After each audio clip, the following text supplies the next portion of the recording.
Hi, and welcome to Basic Folk, where we have honest conversations with folk musicians on the Bluegrass Situation Podcast Network.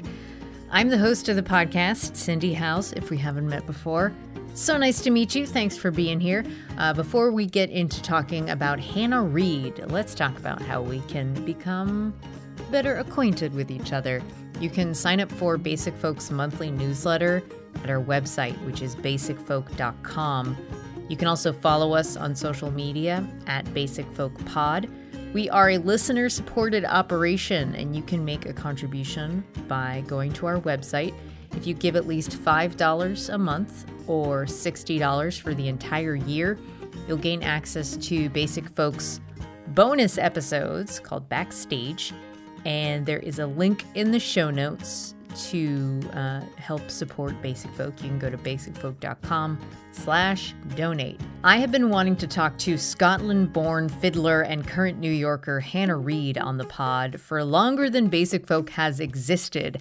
I met her at the very fun camp Miles of Music in New Hampshire, where we laughed our faces off all week, and I was truly blown out of the water by her fiddling and singing.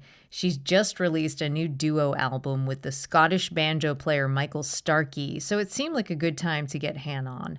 She grew up in Edinburgh as well as on the Isle of Eigg, which is a remote island off the western coast of Scotland, and she talks about how living simply as a younger person has impacted her adulthood. Growing up, there was a lot of music in the house in terms of listening to and playing music. Her mom played cello, her sister played fiddle, and there was also a community of musicians on the island playing that she connected very deeply with. She started playing Scottish traditional music at the age of 6 and cites her biggest influences as the musicians surrounding the trad scene in Scotland. She made her way to America to attend Berklee College of Music in Boston and eventually moved to Brooklyn. Her new album with Michael, Cross the Rolling Water, is filled with old-time fiddle and banjo duets with the Edinburgh-based musician Michael Starkey. The two met at an Appalachian old-time session in Edinburgh in late 2019. She talks about their musical relationship, as well as how Michael only has a flip phone, which is always hilarious to hear about from someone who's basically on top of technology.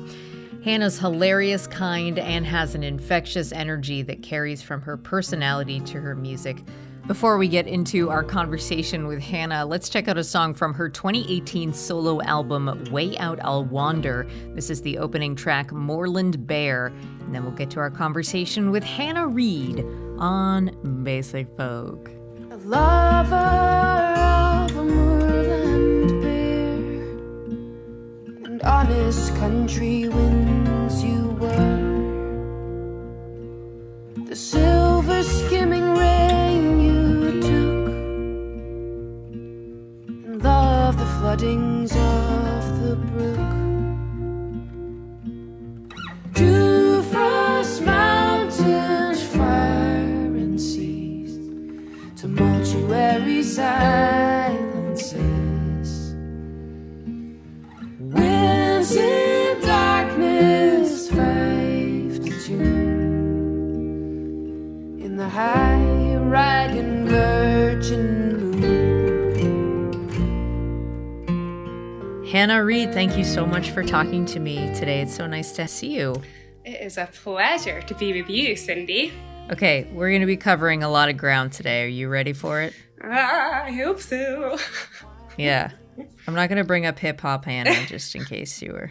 I wondered if Hip Hop Hannah was going to come right to the surface after our last chat. So you grew up in Edinburgh on the Isle of Eigg?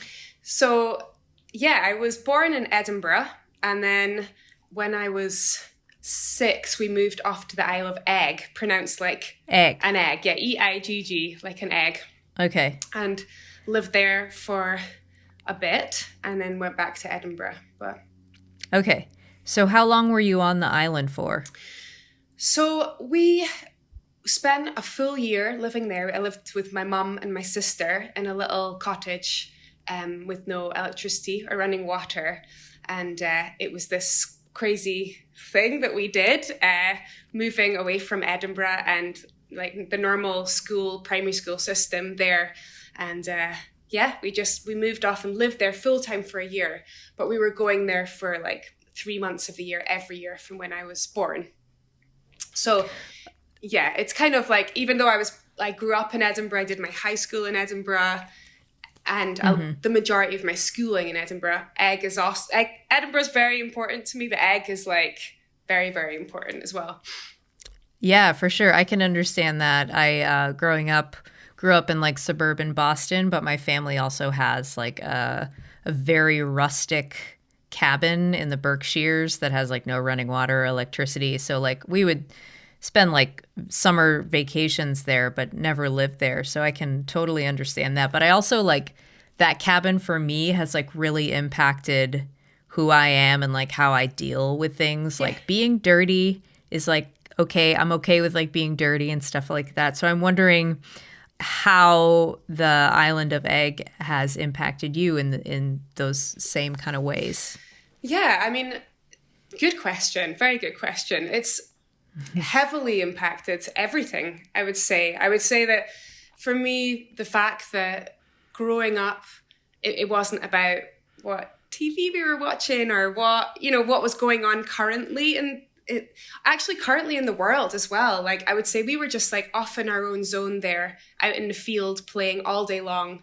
And as far as like music is concerned, there were constantly like world-class amazing musicians coming through Egg as I was growing up. So like, it would be like the word would get around that so-and-so fiddle player was coming, and I was like down there like with my fiddle on my back, like ready to play tunes with whoever came off the boat. And it's just very important for me. An amazing place. I mean, it's got an amazing story as an island. And when we actually lived there were 9 children in the school. So we were all in one classroom with one teacher.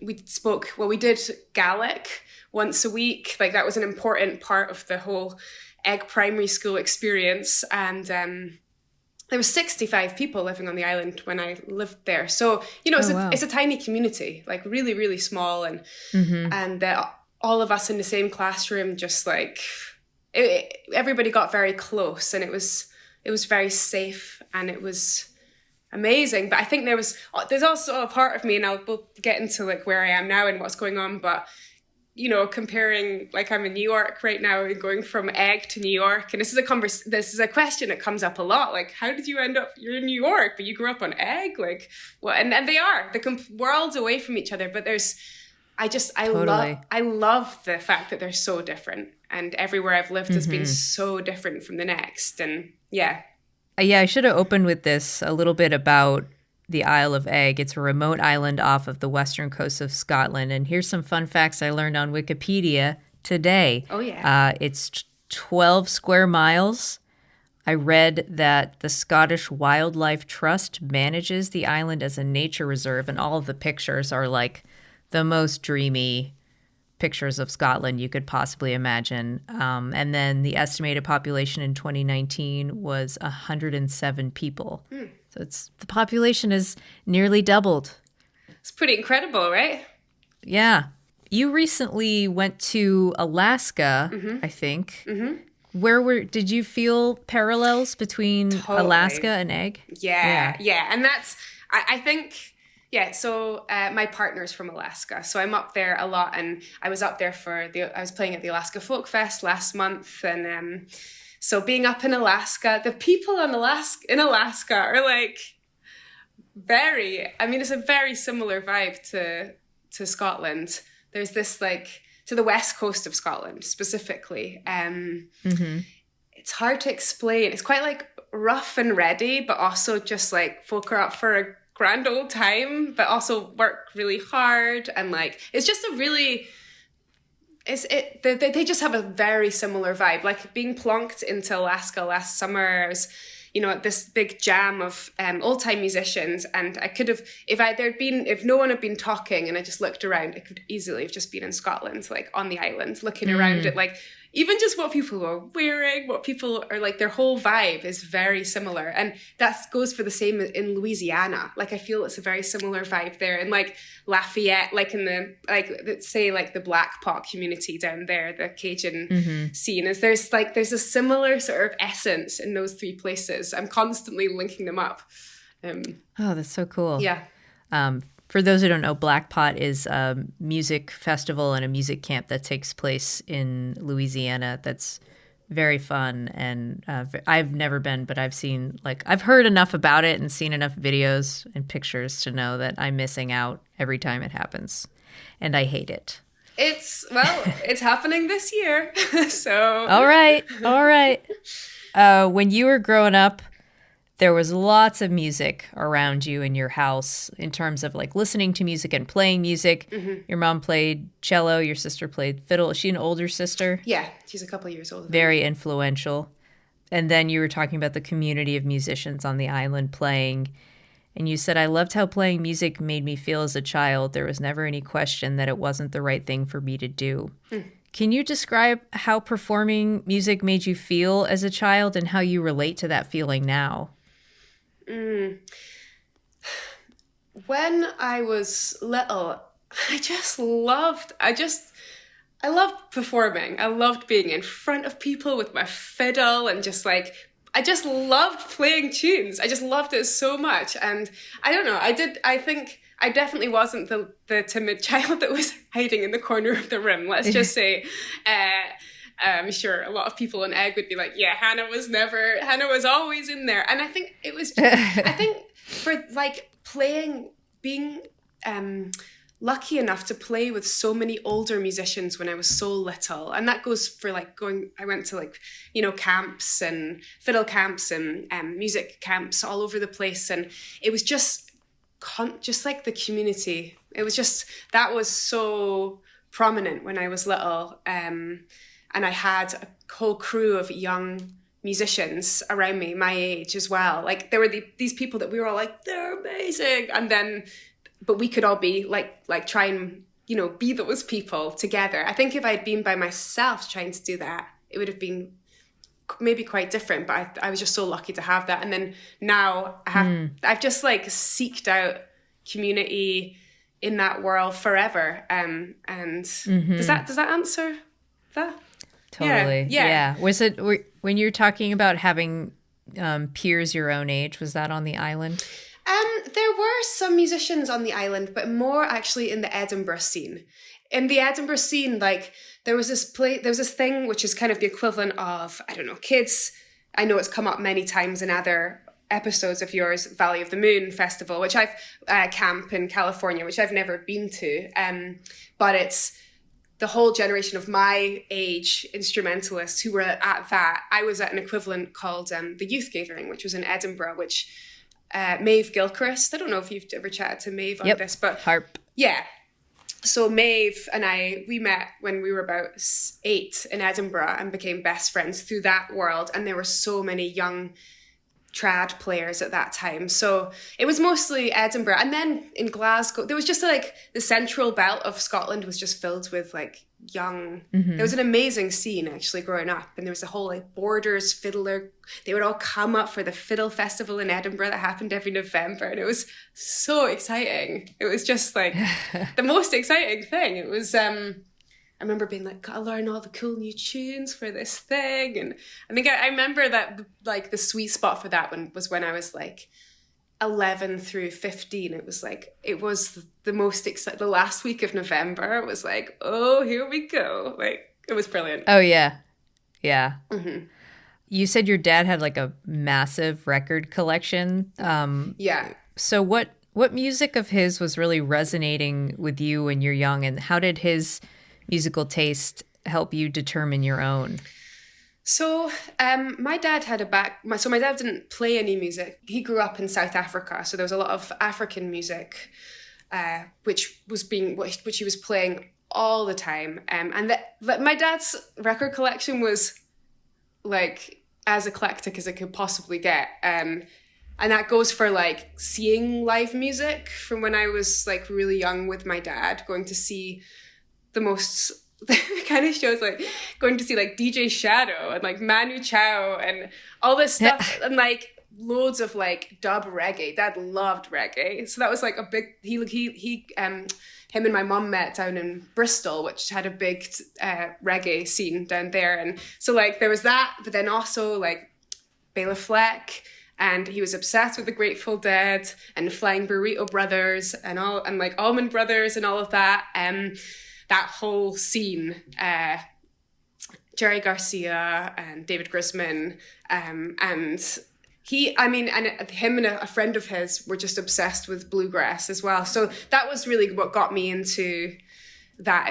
When I was a teenager, I got just completely obsessed with like Tim O'Brien and Bela Fleck and Alison Krauss and all of these people and Nickel Creek. I was just like, whoa, this is amazing. It was a friend of my dad's who was like, Hannah needs to hear this music, because there was at that time, people were coming and playing in the UK, but there wasn't the internet. You didn't really know unless you were in these close, like for example, there's this festival that happens, this camp called Sore Fingers, which happens in the south of England every year. It's an old time and bluegrass camp, which when I was up in Scotland, there was no one that I knew wanting to play old time or bluegrass music at all.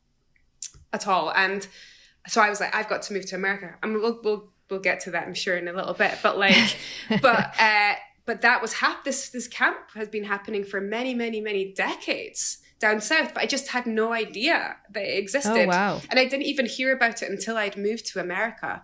So there was this funny thing. It was like, yes.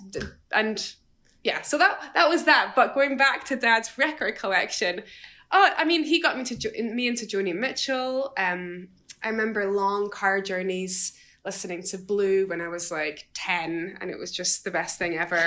And I was singing. What were you thinking of all those lyrics that she was saying? To be honest, I actually, at that age, wasn't even listening to the lyrics. I would sing along with all the lyrics, but I didn't know. I wasn't really listening to it. I was just singing, like my sister and I singing along to all of the little woo.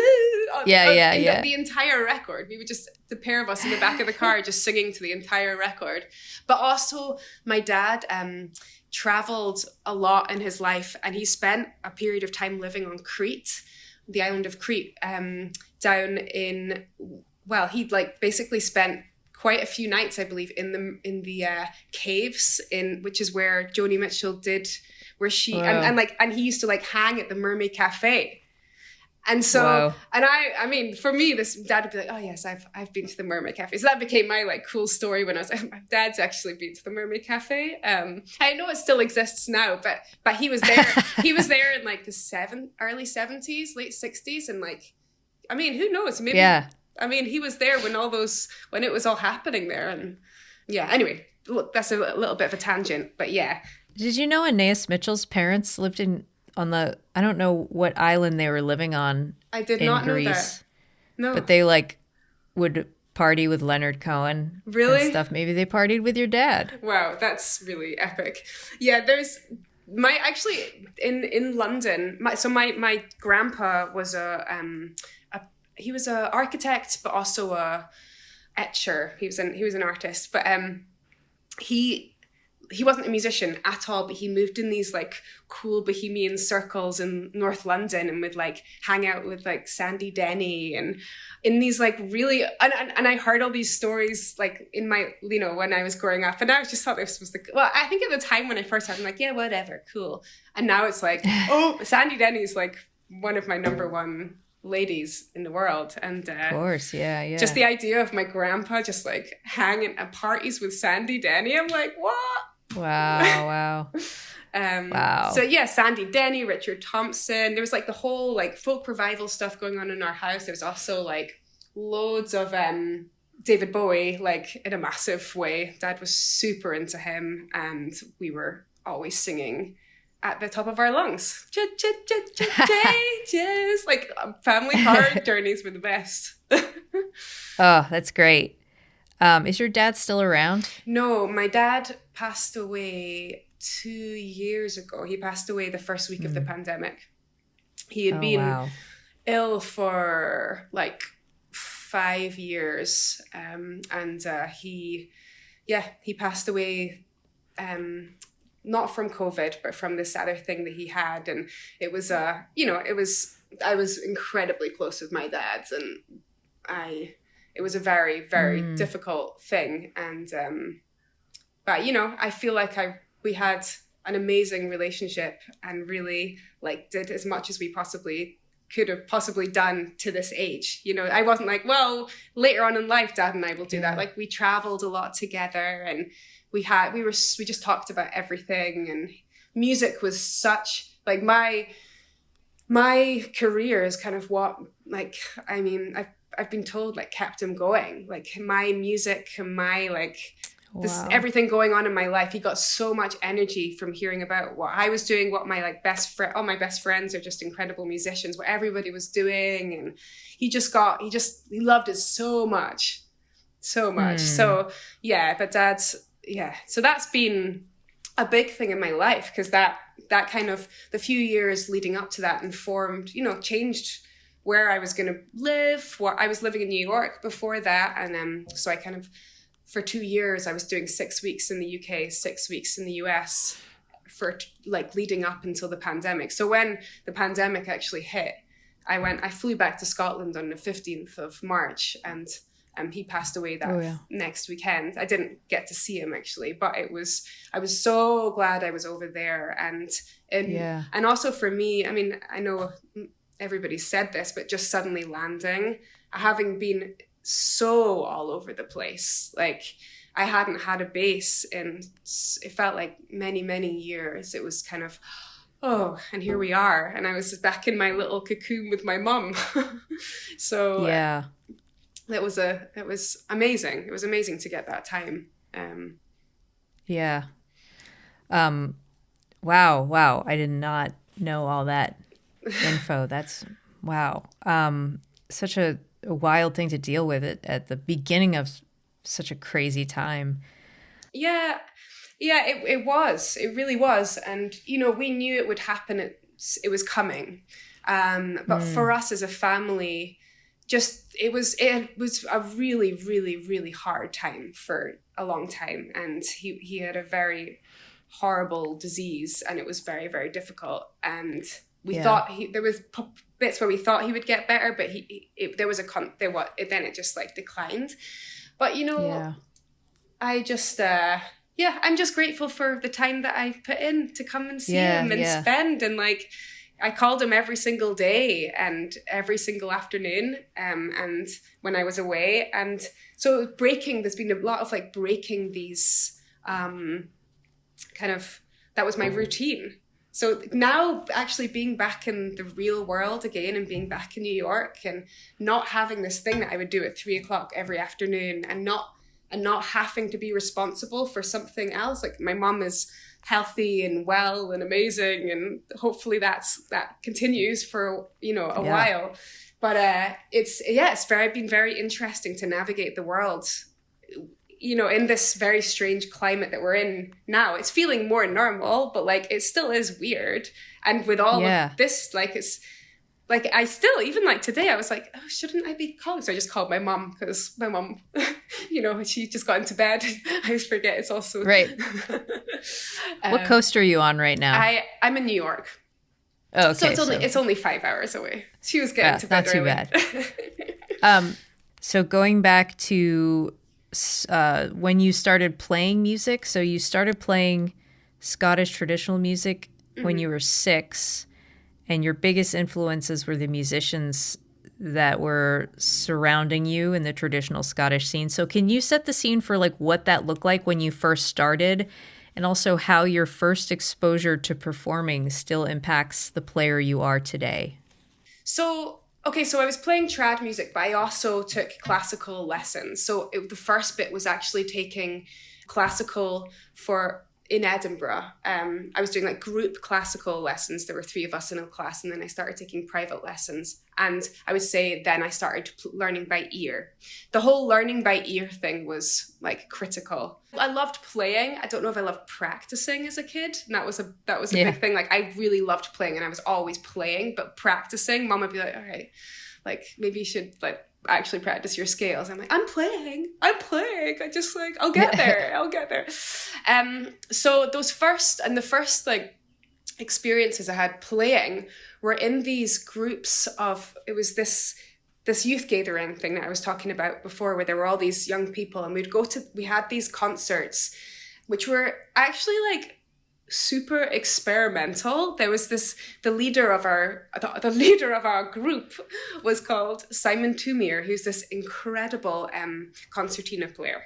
Simon would teach us a tune, and there would be like a couple of flutes, 2 or 3 harps, 5 fiddles, like 2 baritone players, penny whistle. There would just be the whole thing. We'd all be learning all different standards, like very different standards, but we all like adapted, and there wasn't really like a hierarchy or anything.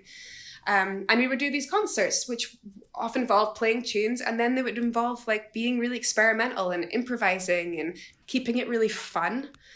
And I think that fun thing, and like it not having to be super serious from the get-go, is something that I, to this day, like really, really try to hold on to. Like when I'm a part of a project and I'm doing it, and I'm kind of questioning my involvement in it, or what is it? Is it I don't like the music? Is it the people? Is it just me? Do I not fit into? When there's a question, it's like, and it always kind of comes back to, is this fun?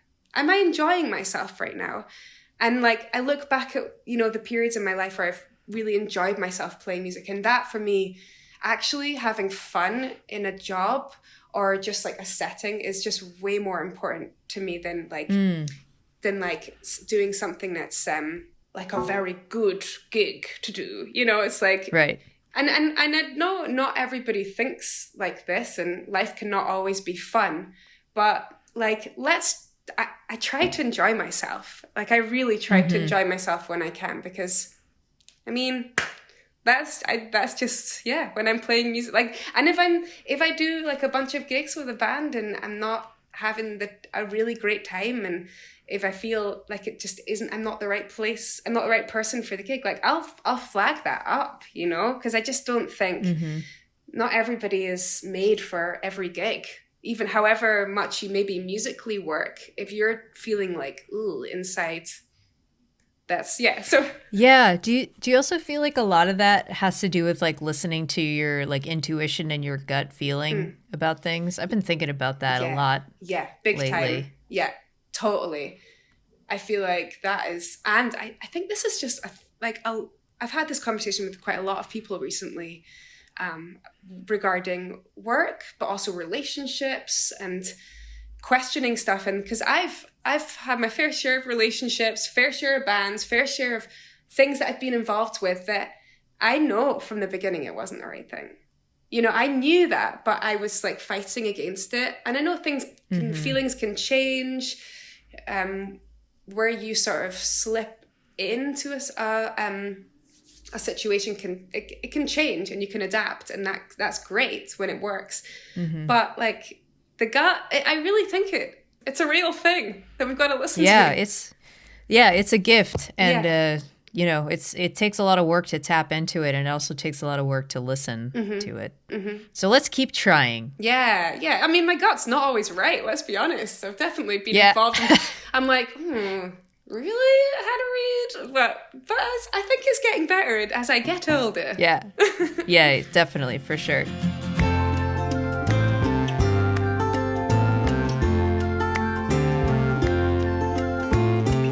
You're also a guitar player, but you're like, first and foremost, people know you as a fiddler. But how has being a fiddler affected your guitar work? So my guitar playing, I started much, much later. I started guitar, actually so I went to Berklee in Boston, and I took guitar for non-guitar principles in my very last year of college, which was pretty classic. It was actually very funny. Me and Sarah Rose lived together at the time, and I didn't have a guitar, so I would take her like beautiful Collings guitar to my classes. And I think the teacher was just always like, what's your deal? You've got this like amazing guitar and you're rubbish. But anyway, that's not the part. I always think of that funny he would always be like, well, why? How come you have this guitar? Ooh. You're like, oh, I live with Bonnie Raitt. Exactly. I would say it came pretty quick to me. Guitar. I'm not an amazing guitar player at all, but I think melodies.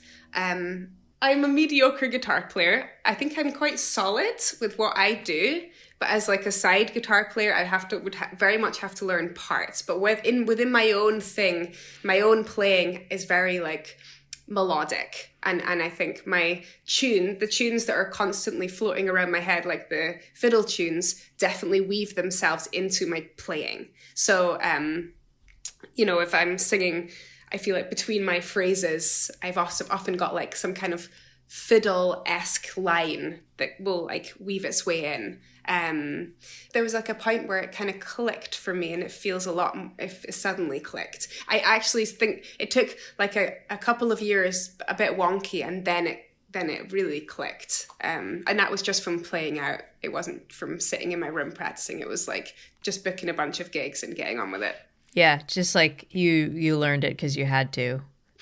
Yeah, totally. Basically. It was, and also like I knew that when I first moved over here, I was very into the idea of being like a fiddle player, singer, and accompanying my vocals on fiddle, and I did that for a while. But it never felt like me.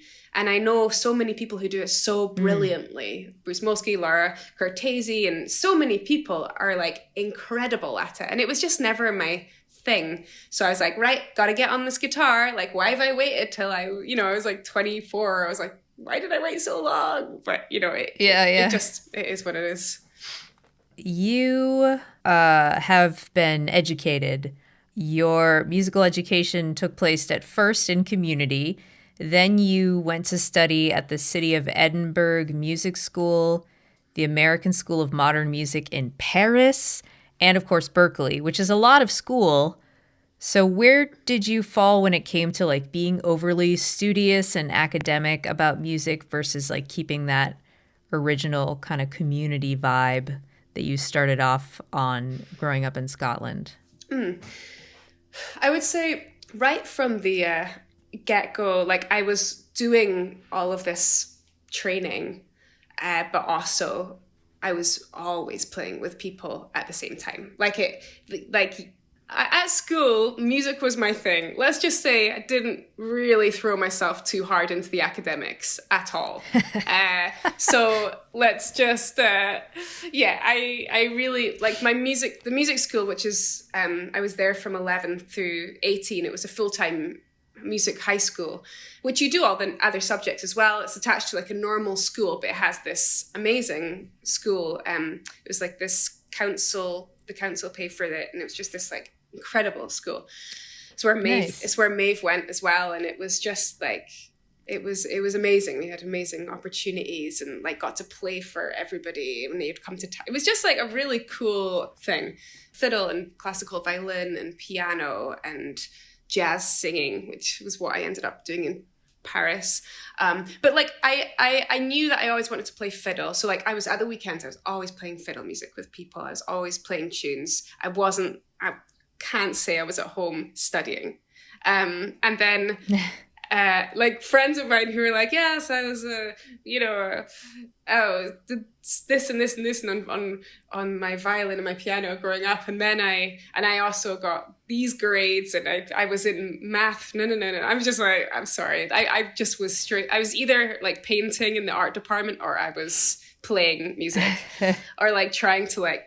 I used to sit in the practice rooms and learn jazz standards and sing and play jazz standards on the piano. And those are the good old days. But then in Paris, again, it was just about, I did a jazz diploma there in jazz vocals, which was a different lifetime of me. Yeah, seriously. I was really, really into jazz singing for a while. I think that was, I loved all the old greats. And I also loved like Amy Winehouse and Erykah Badu and all like the crossover, R&B and hip hop and all of that, and that kind of crossover jazz stuff. And I think at that point I was like, I'm going to put fiddle to the side and I'm just going to do this. So there are old school Hannah Reid EPs floating around of that stuff, which I actually do not have a copy of, but I'm sure they're pretty hilarious. I still love it. I still really love all that music, but it was not really for me. And actually, when I came over to Berklee, my original scholarship was for jazz vocals, and then I got there and I was like, actually, I want to be in the string department. And so I had to wait another year, and I re-auditioned, and and then I was in the string department for 4 years. I mean, it's a good spot to be in if you're trying to get back into fiddle, because the Celtic bluegrass old times community is excellent in that area. Oh, it was amazing. And it was, I mean, when I was in France, that was when I really got into listening to Crooked Still and Alison Krauss in a big way, and like the Ducks and all these bands, and I was like, right, well, Crooked Still are there, and all of these other musicians are there right now. I think it was like Hanukkah was there, and Natalie Haas had just moved or was just moving, or there were people. There was a scene there, and then the year I moved happened to be the year that just like the entire. That was the year. It felt like that everybody moved. Was there. It 2007? Yeah. 2008? 2007. Yeah. Yeah. Sadly, that was the year I moved away from really? Boston. That's crazy. Yeah. Where did you move in September of 2007? Yeah. Is that when you moved away? I moved in May. Oh, wow. Yeah, wow. I moved in May of 2007, so ships in the night. Wow, that's cool. Yeah, actually, I wondered why I'd never met you until I met you at Miles of Music. I don't think I had met you in person. I remember Dietrich talking about you for years, and I was like, how come I've not met this Cindy? But yeah, so, and then, that year I came, it was bonkers. And then from over those 4 years, it was such an incredible time. And again, it was just all about, for me, I loved Berklee. Like it had its moments where I was like, oh God, I don't want to do this. But I loved it. I really loved it. Like, and it was never, I don't want to do this. It was just more like, oh, can't be bothered doing this paper because I'm here to play music and I'm not really so into writing a paper on whatever,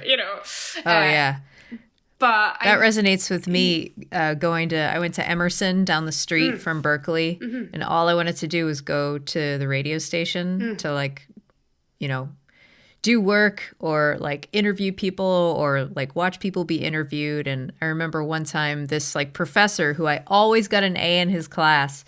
One year I took an 8 a.m. class from him, which was really early for Emerson kids. And I went to the radio station so many times because the show that I worked on was in the morning. So like, musicians would be stopping by and I would skip his class to go to the radio station. So instead of giving me an A, he gave me a B. And he was like, I would have given you an A, but you just never came to class. And I was like, well, that's fine. You're like, look at me now. Look at me now, sir. Yeah. Have you listened to Basic Folk? No, he's the best. Maurice Matheau. He's still at Emerson. Oh, legend. Total legend. So you eventually made your way to Brooklyn. Oh, is there anything else that you wanted to say about Berklee times? Oh, no, just that. I mean, it was, for me, I met so many people, played so much music. Like, there was this apartment on Hemingway Street that it was Dominic Leslie, the mandolin player's place. And the house would shake, like, with the amount of players that were in that house. Like, they lived on the top floor. And at times, I'm sure there were about, I don't know, at least like 25 musicians in a circle playing tunes. And we would just be jumping up and down. I mean, it was, I'm sure there's been so many people that have been on your show that were in that house. Like, we've had, there was a circle. Everyone was there. And it was so amazing. And also just like serious bonding. Like, I mean, I feel so cradled by that world. Like, and moving down to New York from there, it was kind of a no-brainer for me. I was like, wasn't too keen on moving out west to LA. I think it was kind of like LA or Nashville or New York were the main places that folk went from school, or, you know, North Portland, but I knew I wanted to live in a big city for a bit at least. And had community right away. And it wasn't just in the string world. Like, I did all sorts of stuff in the world music scene. And, you know, I had a lot of people all across the board. And yeah, just moved down right away in that August, and was straight into living in a house with 4 girls and 4 boyfriends, and in this tiny place that I walked past it actually recently, and we were like, what were we doing? Like, it was honestly the worst apartment I've ever seen. I mean, I can't believe it, but there were so many amazing musicians lived in that house over the course of the 4 years. It was so epic. Yeah. When you moved to New York and set yourself up, it sounds like you had a lot of friends that, because I think there can be a really natural migration for musicians in Boston to make their way to New York eventually. So can you talk about when it finally felt like your town? So when I first got there, I was basically taking every gig that came my way, and which meant leaving loads. And I was just like, at that point, I was like, I just want to be known as a New York-based fiddle player and singer. I really want that. Like, I really, really want that. And I was just never around and never in New York. So I was never asked to do stuff that was like in the city. I like was desperate for a regular gig in the city, you know? I was like, at that time, I was just like, I want to play at Sunny's every Tuesday. Or like, I just wanted to have a regular thing. And I didn't have that for a while. And then I was just like, right, well, the only way I'm going to really be able to make money and live here is if I do something additional to playing shows. So I actually became a music nanny in Manhattan and I was on and off doing that job for like 6 years. So I would do like music basically with this family that were just super into that. And it meant that like I would work the afternoons at their house. Didn't live with them. I still lived in my apartment, but I would go up a few afternoons a week, be up there with them.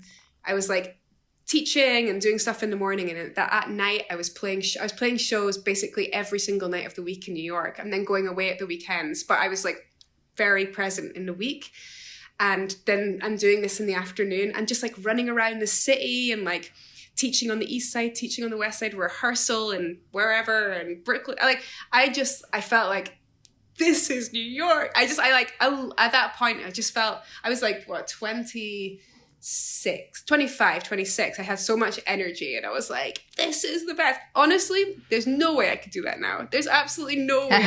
There's no way. But I look back at being, 25 and like running around and playing shows every night in the city, and it was so amazing. It was such a special time that like I was exhausted.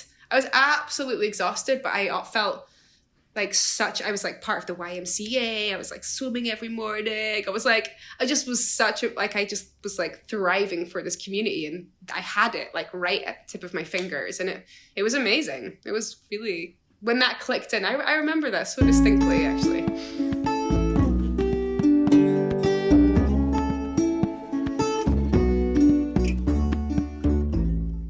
From interacting with you and listening to your music, I really feel like you, and I want to know what you feel about this, but it feels like you have like a really high emotional intelligence, and that's able to like translate into your music really well. Like, you're able to capture a mood like incredibly well. Like, you're energetic, you're the life of the party, and then in the next moment you can be reverent and create like a quiet vibe, you know? Like, you seem like somebody that like we can laugh and have a really wild time, but then we can actually like sit down and have a heart to heart. So how do you ride that line in your music between like high energy and then sort of like a more solemn vibe?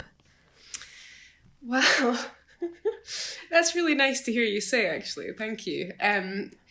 Let's just say I don't write too many hippity happy songs. I write a lot of happy fiddle tunes. I feel like I channel all my like happy, like really like I get all my like fun energy out playing tunes. Like, I'm constantly described as like fierce and fun. Like, because I Feisty. Feisty. Oh my gosh, like totally. I know, like, actually, quick tangent on that.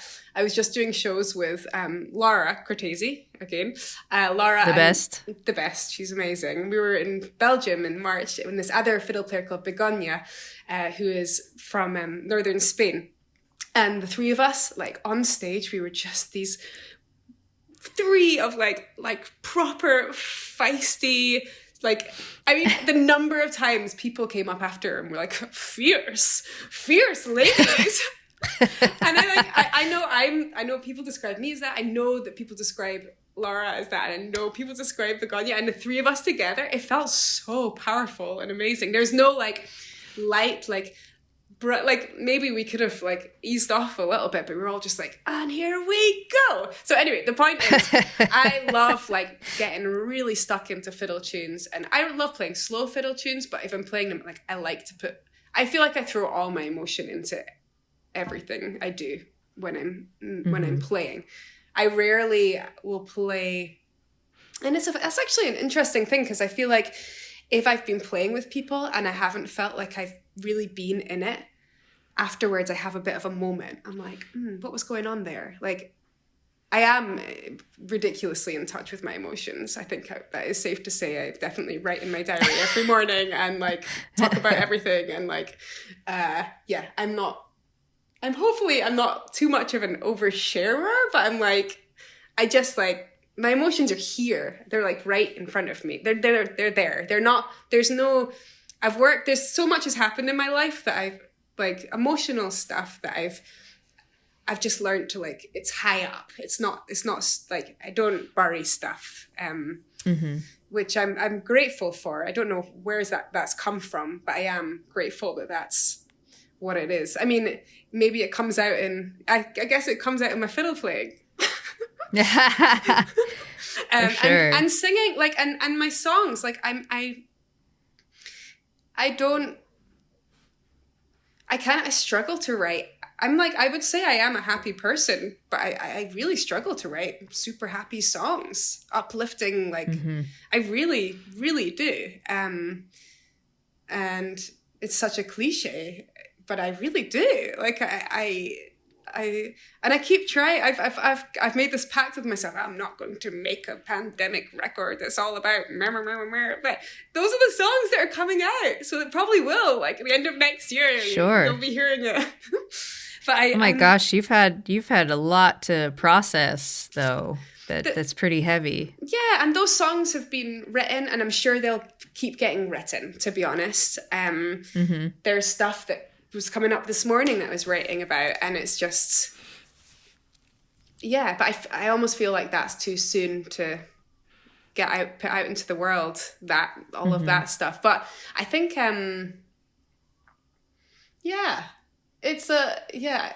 maybe writing some more upbeat stuff and so I just like share the vibe a little bit more with the fiddle.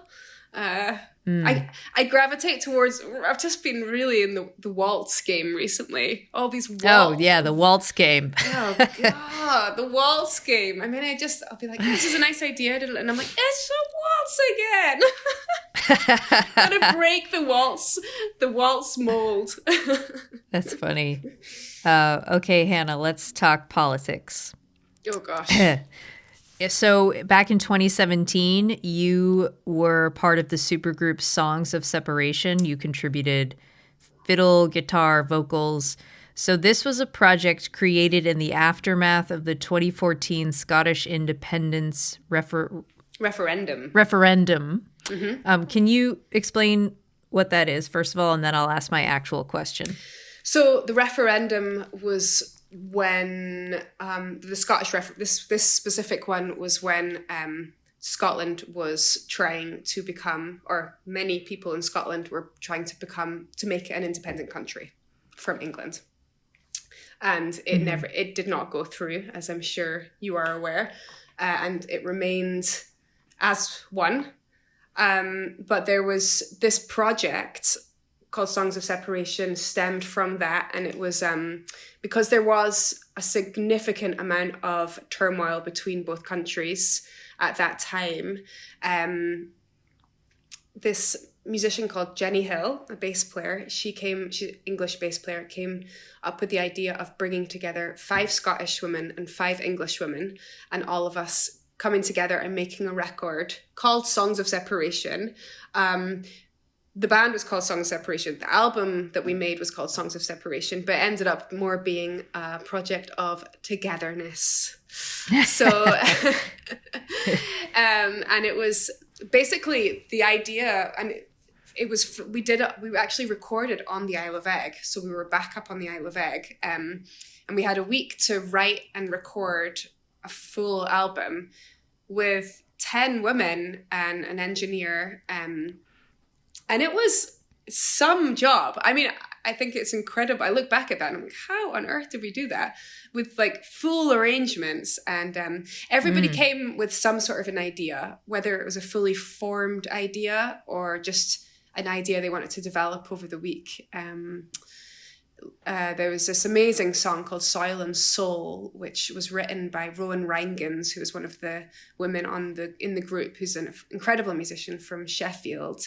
And her and I we've made some recordings since that. We've done a lot of music together off the back of that. But she was one of the ones who brought this soul, which Soil and Soul is the song, if anybody wants to hear a really beautiful song that was written about a book. I think the book is called Soil and Soul, and it's about the history of the island of Egg, where there was a lot of issues with separation and there was a lot going there.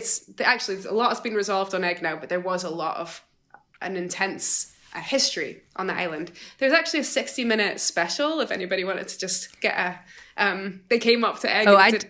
I definitely want to watch that, because I was like just reading like a little bit about it, and then I was like, I could get seriously lost with like how much like turmoil and pillaging and violence that has happened on that little island. Right. So nuts. Much has happened. But yeah, that's like over the course of the last 2,000 years. Yeah.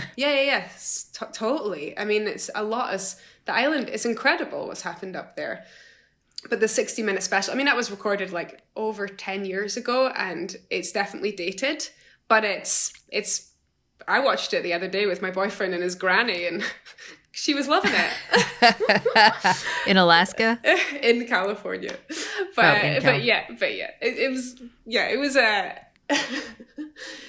I was like, it doesn't quite look like that anymore. Like, there's more buildings and, people, it does feel dated. But anyway, it's worth watching. I really recommend it.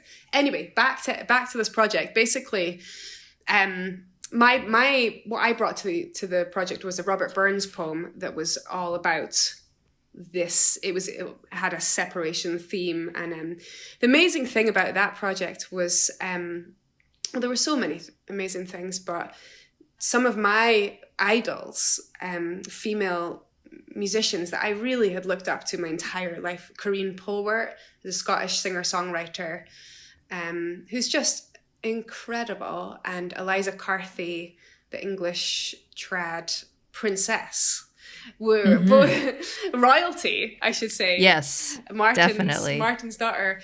They were a part of it, and they had just been big like icons in my life, and I'd known Corinne for quite a few years, but to get to work together where we're all level playing fields, and it was really, really special. And so we made that album, and the album, we actually won Album of the Year at the BBC Folk Awards in 2017.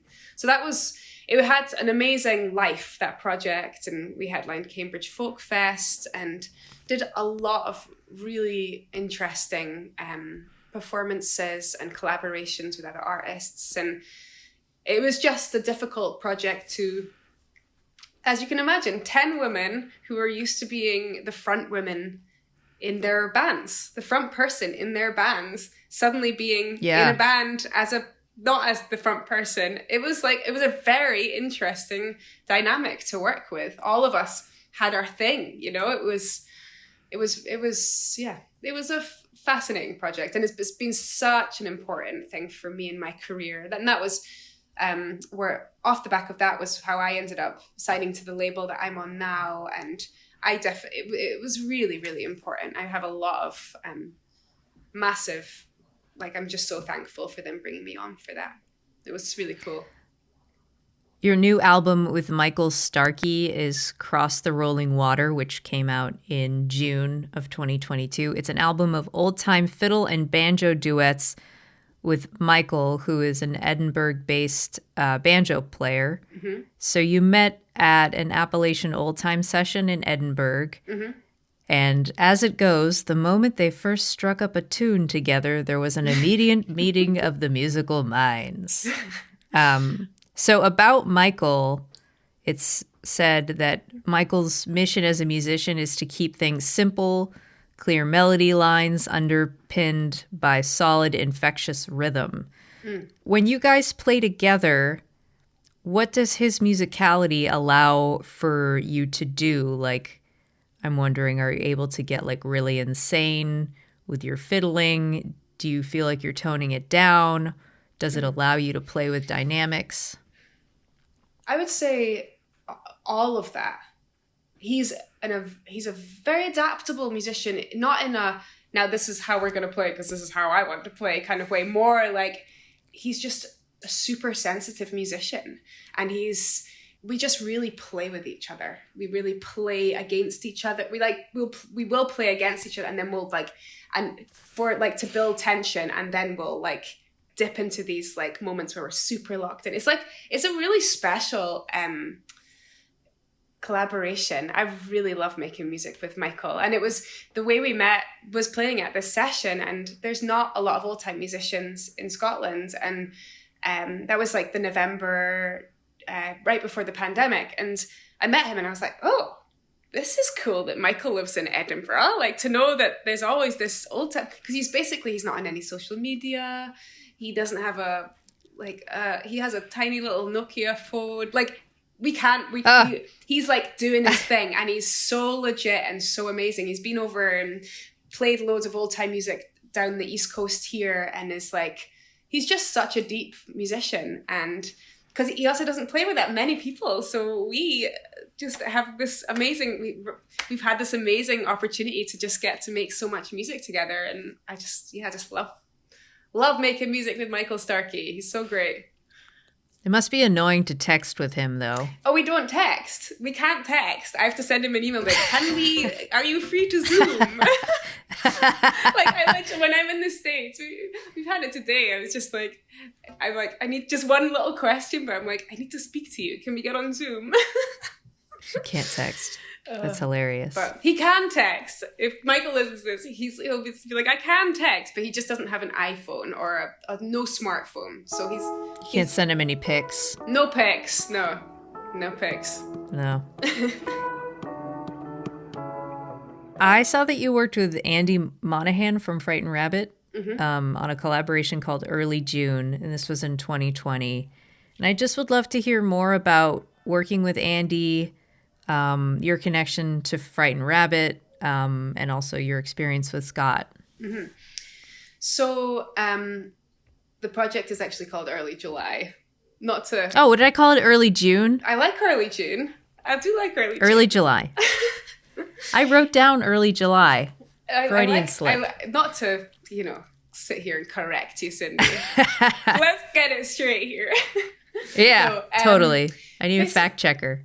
So Frightened Rabbit, for those of you who do not know, Frightened Rabbit have been one of the most well-known indie rock bands to have ever come out of Scotland. They're an incredible band, and I was a big fan for a while. Sadly, the lead singer, Scott Hutchinson, passed away in May, I think it was 2017?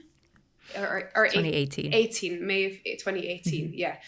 And but I actually never met Scott, and I was not friends with anybody in the band when they were a performing band. I was very aware of them. We had many mutual friends, but we just never crossed paths. Their team were keen for the band to be working with folk and with other writers, and just to be out playing and making music. And I was paired up with Andy for some writing. We were linked up via some emails, and the guys had all been sent my music, and I was unaware of this. And Andy was the one that was like, oh, I would be interested in working with Hannah. So we like met up in New York, got on like a house on fire, and we're like, right, and a house on fire is a good thing.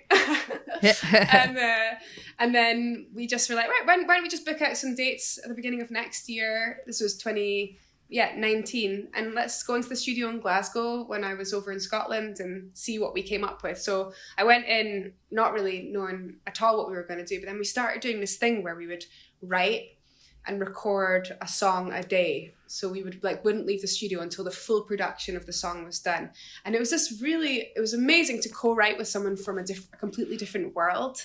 It was like this amazing free feeling of like all my like little like insecurities just went out the window, and it was such a quick fire time in the studio of just like, why don't we try this? Why don't we try this? I'll put down synths. No, you put down synths. No, you sound better on synths. Let's do that. And and all these parts were flying around, and it was so exciting. It was like this amazing thing which I hadn't done in that way. Like I had just made my solo album had just come out the year before, which it was a special experience making that, but it was like it was more of a tailored thing. It was much more tailored, much more thought out what we were doing, the arrangements, that whole thing. And this was like, there are arrangements, but the songs were just like, all right.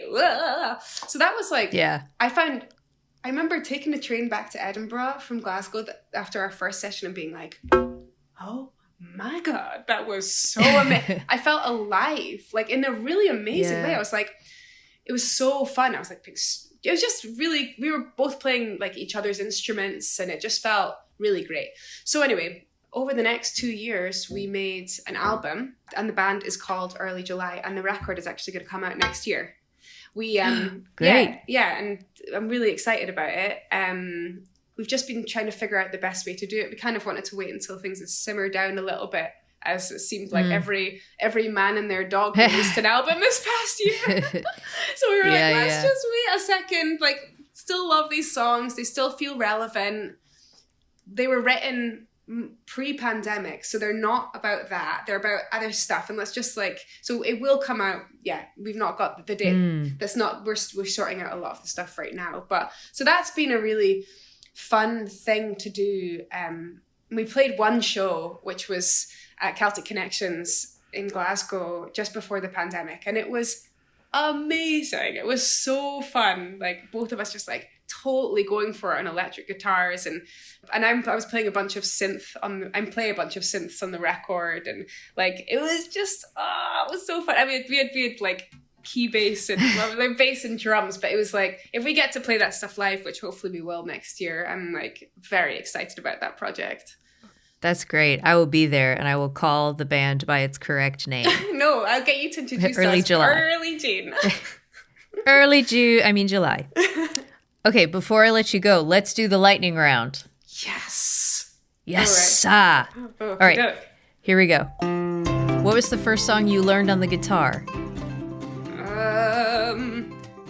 I would say, because I came pretty late to the guitar, probably was Skinny Love, Bon Iver. Time capsule. What is your karaoke song? Skinny Love, Bon Iver. Oh, no. It's Kiss Me, Sixpence None the Richer. Great. Classic. What is your coffee order? An oat milk cappuccino. First celebrity crush? A tie, I would say, probably between Seth in the OC and Leonardo DiCaprio in Romeo and Juliet. Oh yeah. Oh my God. Can't go wrong. And everyone in that film, actually. Everyone in that film. I mean, oh yes. My goodness. Who is the nicest musician you've ever met? God, it's difficult with all your pals being musicians. I know. I would actually, the first person that pops into mind, I recently met Kevin Burke, the fiddle player, for the first time. And I just remember this was at Celtic Connections in January, and I was like, this guy is so nice. Like, he had time for everybody that he was talking to. And for those of you who don't know, he's such an absolute legend. And he's been on recordings I've been listening to my entire life. And he just was like the most egoless man. And it was really lovely. What was the first album you bought with your own money? Well, I think it was probably the Spice Girls. I was a big Spice Girls fan. This is all lining up. Girl power all the way. That movie is pretty good. Spice World. It's a classic. Real. Very good film. Flying or invisibility? Invisibility. This is the last one. Where's the most beautiful place you've ever visited? Alaska, Scotland, and India. That's not to sound. That's not a brag. That's not a brag. But they are all very, very, very beautiful. Very different. Very different. South coast of India might take the. Yeah, I went there with my dad. It was a cool trip. Oh, nice. Yeah. Nice. Well, Hannah, thank you so much for talking to me. This was so fun. You have exceeded my expectations. And congratulations on the new duo album, and looking forward to seeing you again in person. Thanks so much. This has been a right old grand time. Thanks, Cindy. This episode of Basic Folk was produced by me, Cindy House. Alex Stanton composes our music. The Bluegrass Situation Podcast Network is where you can find all the episodes of Basic Folk. You can also search on the SiriusXM app for Basic Folk and find them all there. You can check them out at our website, basicfolk.com, or wherever you find podcasts. We'll talk to you next time you check it out, which is hopefully next week. But it's been a pleasure. Thanks a lot. Bye.